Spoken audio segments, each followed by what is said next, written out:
Do you find that putting away your kids' clothes is impossible? Well, I have a bunch of really easy tricks that you can use to help organize all your kids' clothes.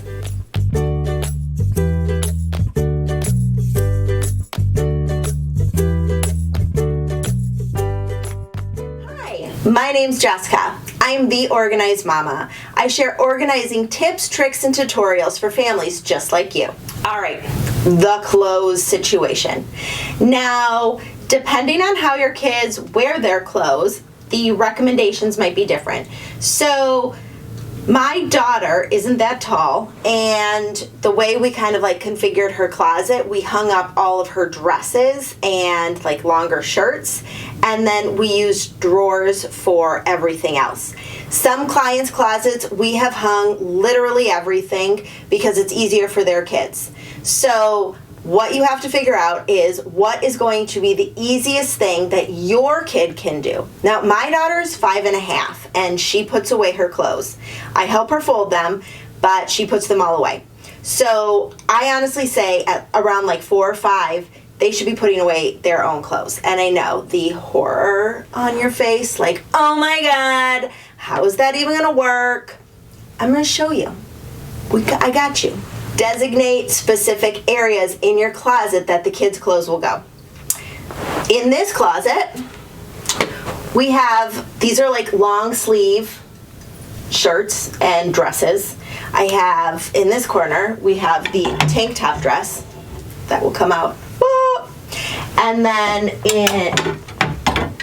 then on this side, we have short sleeve dresses. And I kind of like separated the two because we're about to transition into fall and winter, so the tank top dresses will be moved up, these will go there, and we can kind of like rotate them like that. If you are able to, I suggest giving each drawer one category, right? So what that means is all sweatshirts are in one drawer. The reason why is for younger kids, it's easier for them to stick, like all sweatshirts go here instead of some go here, some are hanging, some are kind of all over the place. Really keep it as streamlined as possible. Now, I understand that is not always the option, so if that's the case, then keep all bottoms together. So pants, jeans, shorts, all of those can be in one drawer because then again, it all makes sense. They all go on your bottom. If you do have one drawer for many articles of clothing, divide it up. Use shoe boxes, use baskets, or if you have Alpha, you can use their dividers. I also recommend labeling the drawers. Now, these labels are vinyl labels that I made for the drawers. They're really easy just to stick on, and then everybody knows what goes where. For these drawers, we file folded everything. It was easier for my daughter to see, and we also have the dividers to keep all of the shirts and shorts and pants straight in a row.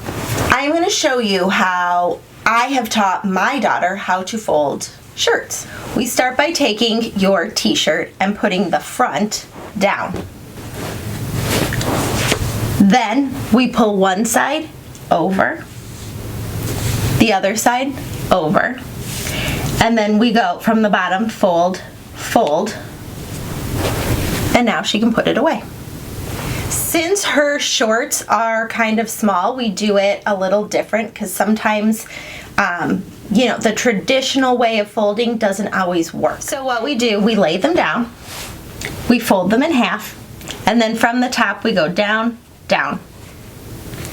Now, if they are a smaller pair, we will fold in half and then half again. That way they're both the same size. Pants are pretty easy. They're very similar to what we did with shorts. We lay out the pants and we fold them over. And then we take the top to the middle, the bottom to the middle, and then we fold. Long sleeve we fold same as short sleeve. So you put the front to the ground, you bring one side over, And usually what we do is we'll take like this and then we'll move the arm. And we'll take the other side and then we take the arm. Then we fold, fold, done.